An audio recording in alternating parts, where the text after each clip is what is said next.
Hello viewers, I, Dr. Shachi Shah, Professor Environmental Studies, School of Interdisciplinary and Transdisciplinary Study, will cover the session on Overview of Natural Resources and their Management.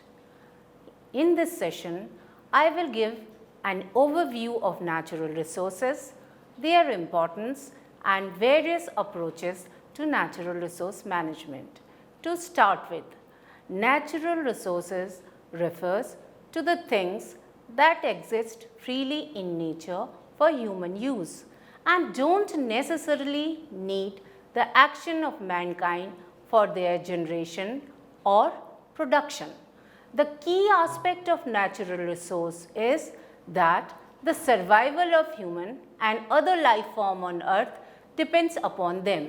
Natural resources, that is plant and plant-based material, metals, minerals, fossil fuels, land, water, for example, oceans, rivers, ponds, etc., are the basic inputs for goods and services and infrastructure of socio-economic system from the local to global scale.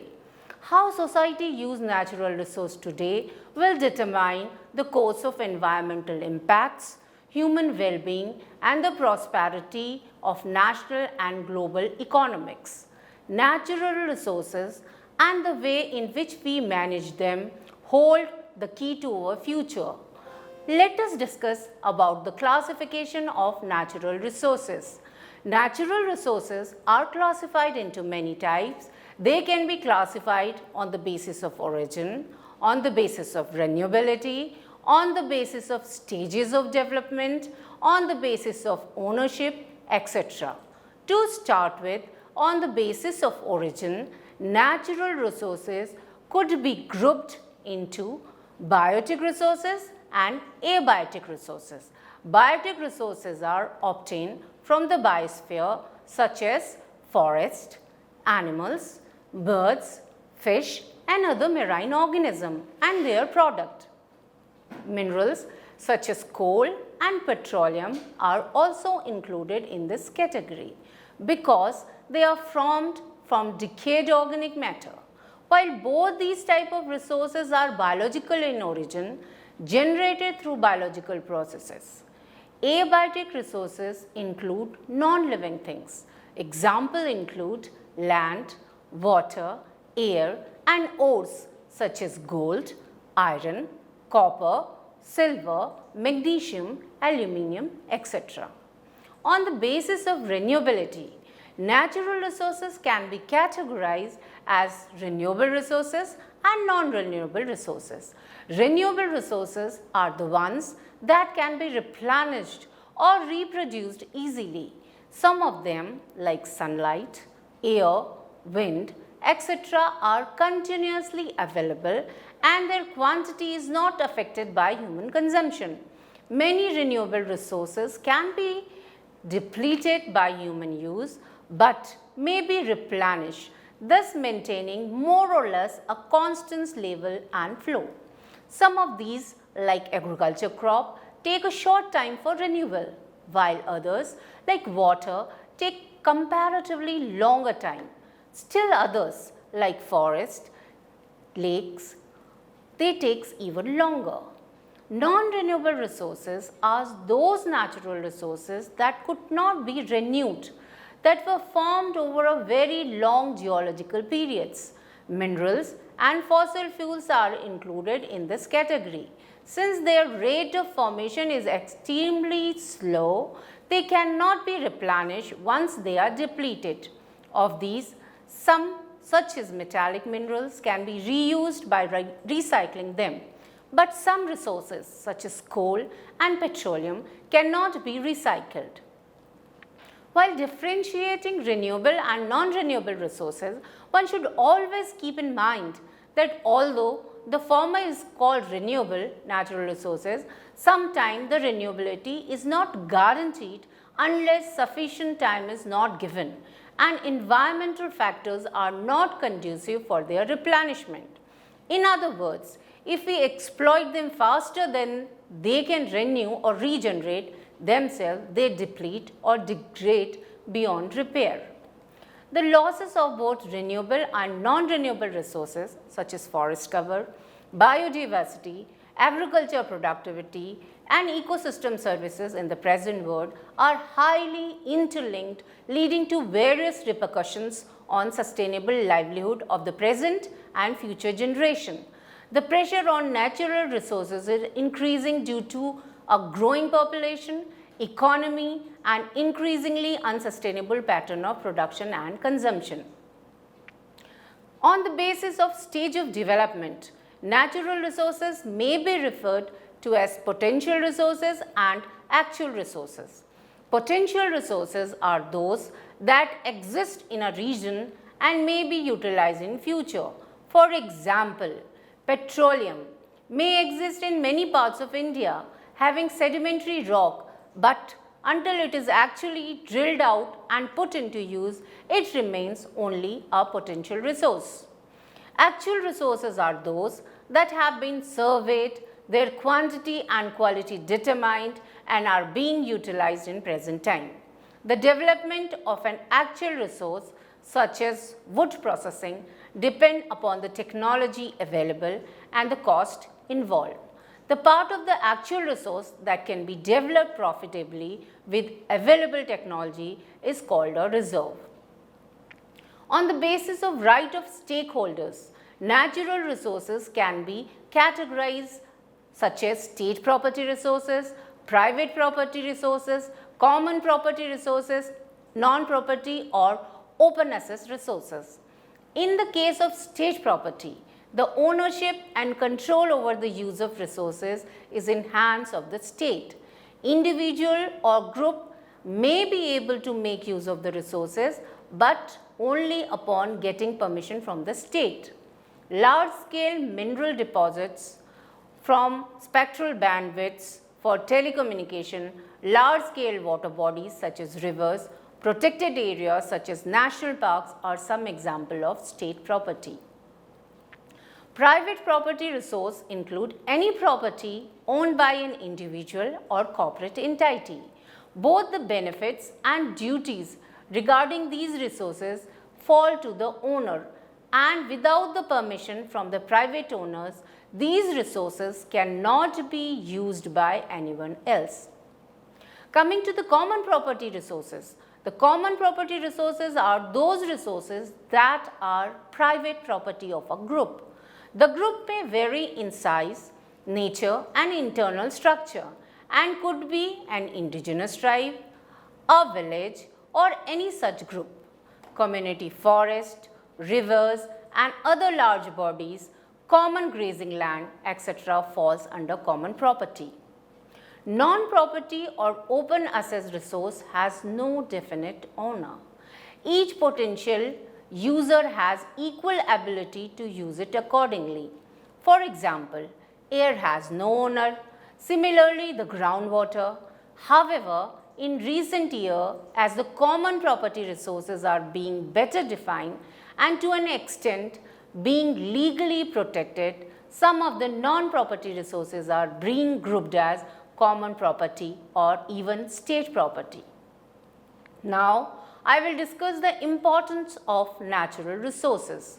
The natural resource base is essential for sustained economic development, a prerequisite for poverty eradication.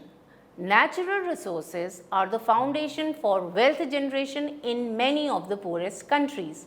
A reduction in stock of natural capital and the availability of ecosystem services had not only global impacts but also disproportionately harms the well-being of poor and significantly reduces the resilience of poor community who often depend directly for their sustenance on local environmental resources. We directly depend on natural resources for our food, fuel, medicine, shelter and livelihood, and are especially affected by resource depletion and environmental degradation. According to the report of IWR, by 2050, humanity could devour an estimated 140 billion tons of minerals, ores, fossil fuel and biomass per year, 3 times its current appetite, unless the economic growth rate is decoupled from the rate of natural resource consumption. Coming to the causes of depletion of natural resources. Due to various development activities, our natural resources are at the brink of exhaustion beyond recovery. Increasing population and human activity pressures are wreaking greater degradation of natural resources and damage to the environment and ecological system around the world. The confluence of current trends in population growth, changing lifestyles, urbanization, and economic activities are increasingly putting pressures on natural resources and on our environment. Signs of escalating and compounded stress are evident at global level, national and local level, and are reflected in local and regional scarcity of vital resources like water, widespread land degradation, and the exceeding of critical global threshold leading to the disruption of earth system processes, for example, climate regulation, various type of cycles, nitrogen cycle, carbon cycles, etc., combined with and leading to rising inequalities and social conflict. The byproduct and side effect of current development trajectory could well, in not distant future, create insurmountable obstacle to the international community's efforts at improving human well-being and even lead to escalating risk of losing the developmental gain achieved so far. Unsustainable resource use has led to environmental degradation and resource depletion, endangering the well-being of humanity and the environment. Human activities are harming the global environment. Since the Industrial Revolution, the world economy has grown dramatically but has fueled by population growth and increasing consumption of natural resources. Rising demand to meet the need of more than 7.6 billion people has transformed land and generated unprecedented level of pollution, affecting biodiversity, forest, wetland, water bodies, soil and air qualities. Humans are consuming more resources than the earth can regenerate. The ecological footprint, perhaps the most commonly used metrics of the environmental impact of human resource use. Each country's ecological footprint is an estimate of biological resources required to meet its population, consumption demands and absorbs its carbon emission. The use of natural resources and their related impacts are increasingly transboundary, largely due to trade and globalizations. Footprint can measure different types of pressure including resource use, pollution emission and environmental impact. 4 footprints on resources use, material, land, water, fossil fuel, energy have been identified as determining the magnitude of most specific environmental impact. To give you an example, across the world, 153 countries share rivers, lakes and aquifers. Transboundary basins cover more than half of the Earth's land surface, account for estimated 60% of global freshwater flow and are home to more than 40% of the world population. Cooperating on these water resources is essential for environmental protection, drinking water and sanitation, agriculture, industry, energy production, and it affects millions of people living in shared river basin. Human beings are depleting the planet's natural resources and standard of living being will begin to decline by 2030 unless immediate action is taken. The Worldwide Fund of Nature warns that current overexploitation of natural resources is generating an enormous deficit and we continue at this rate, we would need 2.5 planet to supply ourselves in 2050. The world's population of fish, birds, mammals, amphibians and reptiles is declining continuously due to human activity. Exploitation of natural resources at rates much higher than the rate the resources are getting replenished are seen all across the world at present. The reasons and consequences of these trends are well known. While dramatic increase in per capita resource demand is the basic reason for widening the gap between resource exploitation and replenishment in affluent region, population explosion is said to be the strongest determinant of such trends in developing countries. Consequences of these trends appear in deterioration in environmental quality in terms of deforestation, poor biological productivity and utility potential, soil erosion, hydrological imbalance, flood and other natural hazard and socio-economic disparity. Coming to the natural resource management, our natural resources are our assets, whose prudent and sustainable use is necessary for the long-term well-being of human and other living organisms. Unfortunately, the incent and the mounting demands for material and technology innovation have led to exhaustive exploration and intensive exploitation of all natural resources.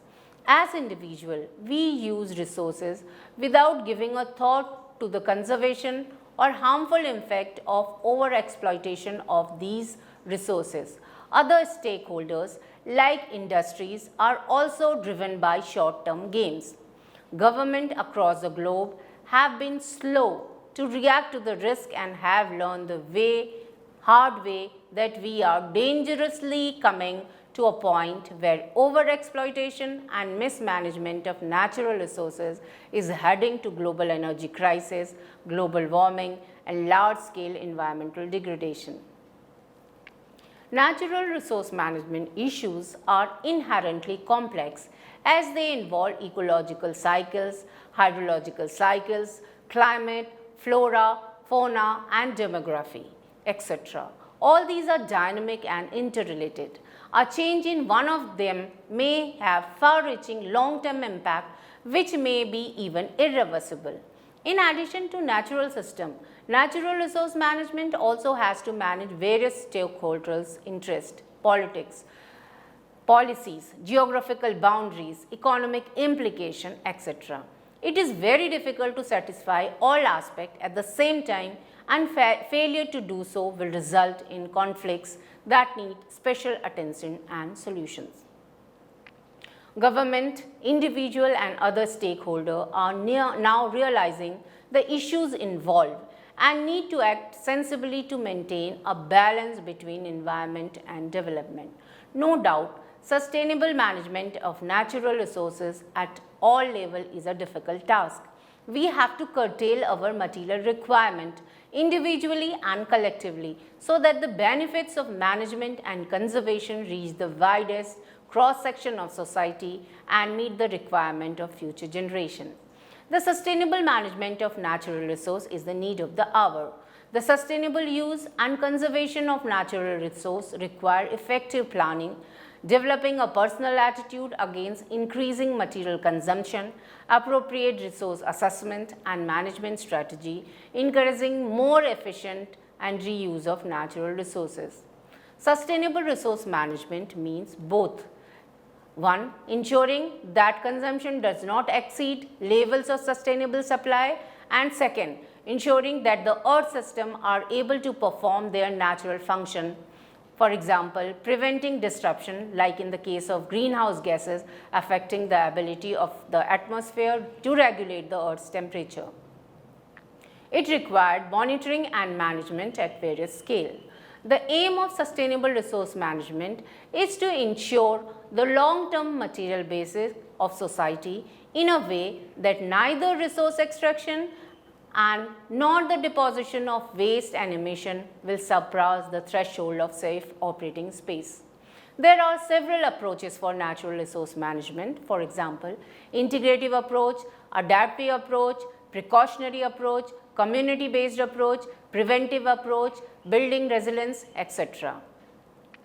Following the United Nations Conference for the Environment and Development, popularly known as UNCED, which was held at Rio de Janeiro in 1992, most nations adopted new principle for integrated management of land, water and forest resources. It is a holistic approach to management that integrates skills in engineering, economics, politics, social and environmental management. It involves bringing together various disciplines as well as goals of the wider community, poverty alleviation, welfare of future generation, environmental conservation, etc. It focuses on sustainability and at the same time tries to incorporate all possible stakeholders from the planning level itself, reducing possible future conflict. It includes diverse areas such as sustainable land use, participatory planning, integrated watershed management, adaptive management, etc. The precautionary principle offers direction for governance and management in reacting to uncertainty. It provides for action to avert risk of serious or irreversible harm to environment or human health in the absence of scientific certainty about that harm. The principle is now widely and increasingly accepted while developing environmental policies at multilateral and national level. Coming to community-based natural resource management, the United Nations advocates community-based natural resource management, popularly known as CBNRM, in the Convention on Biodiversity and the Convention to Combat Desertification.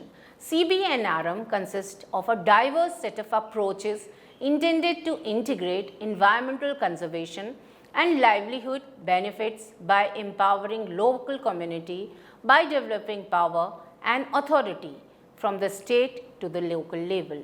It fulfills dual objective of uplifting economic status of rural people and sustained resource through effective management of natural resources. CBNRM is now an integral component of rural development program worldwide, and in recent years, it has been integrated within mitigation and adaptation programs against climate change. The theory behind CBNRM is that developing control of natural resources to local community improves household capacity to manage those resources, thereby benefiting the community and the resource base. In recent years, CBNRM is used as a platform to implement various programs like reducing emission from deforestation and forest degradation, known as REDD+, to mitigate against climate change. CBNRM was adopted as a panacea to many environmental problems associated with the government management of natural resources in developing countries. Gender have a very important role to play when natural resources is concerned. Women have unequal access to information and resources and are underrepresented in developing policies and in decision making. All NRM initiatives require consideration of ecological and sociological, specifically with respect to gender aspect of natural resource management dynamics.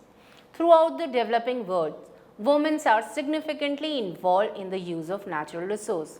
As women rely heavily on the natural resource for sustaining their family, the deterioration in natural resource base threatens rural livelihood largely through women. The improved education of rural women can play a key role in managing natural resources, in reversing the trend of unsustainable exploitation of natural resources, and in achieving the sustainable development goals and ensuring environmental sustainability. The goal of sustainable use and management of natural resources can be achieved only through overall capacity building and empowerment of women through education, provision of health care, user-friendly technologies, employment, opportunity, etc. To achieve this goal, policy makers, planners and development workers must have a better understanding of relative and often variable roles of men and women in agriculture and natural resource management, and also with respect to decision making, use of traditional knowledge and division of labor and traditional practices between women and men. A holistic approach to natural resource management is needed, giving adequate attention to gender differences and needs together with ensuring sustainable use of land, water and forest resources.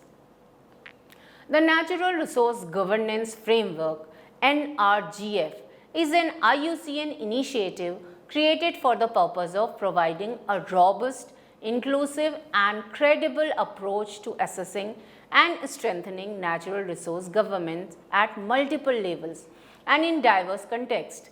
The overreaching goal of NRGF is to set standard and guidance for decision maker at all levels to make better and more just decision on the use of natural resources and distribution of nature's benefit following good governance principle such that improved governance will enhance the contribution of ecosystem and biodiversity to equity and sustainability. Strong and inclusive governance structure and capacity at the local and national level are critical for enabling sound environment and natural resource management. We seek measurable, sustainable system result that will help sustainable economic growth, prevent conflict, advance democratic value.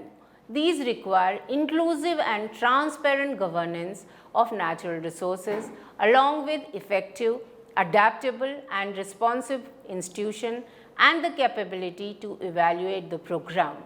Improved governance including land, marine and resource tenure and functional urban waste management, power and transport system is the foundation for sound environmental management. In addition, strengthening national and key regional government structure allows countries to respond to transactional threats related to natural resource management, including the illicit trafficking of wildlife, illegal and unregulated fishing, the custody of regional watershed and spread of pollutant. Effective policies and transparent planning approaches are essential to achieve resilience, sustainability and sound management of resources. Transparent and inclusive planning method such as environmental and social impact assessment can signal to the private sector and the other stakeholder long-term policy commitment which provides a necessary springboard for investment, implementation and protection. So, let us summarize today's session on overview of natural resource and their management. Resource have traditionally been one of the main concern in the context of increasing population and consumption. Natural resources may exist in various forms such as atmosphere, which is main storehouse of the various gases such as oxygen, carbon dioxide, nitrogen and hydrogen. Forest including various type of plants, trees, animals, microorganisms. Fossil fuel for example coal, rocks, mineral resources, soil resources, biological resources, water in ocean, sea, lake, river and groundwater, energy resources from conventional or non-conventional sources. Exploitation of resources has well recognized and has serious impact on environment. More recently, it has become apparent that more serious, immediate and intraceable problems lie in the global threat that derive from our waste. Humans rely on ecosystem, ranges from intensively managed agriculture field to extensively managed watershed and even ocean for a variety of goods and services. We clearly need a broader understanding of the underlying process to manage the great diversity of ecosystem. Natural resources are inextricably linked to combating climate change, biodiversity loss, desertification as well as achievement of sustainable goal. The achievement of these aims require the use of natural resources. With a projected world population of more than 9 billion people in 2050 and rapid economic growth across developing and emerging economies, demand for natural resources is expected to continue to rise strongly. Against this background, increasing resource efficiency is an important factor in delivering environment and climate protection, employment, social benefit, and sustainable green growth. Thank you.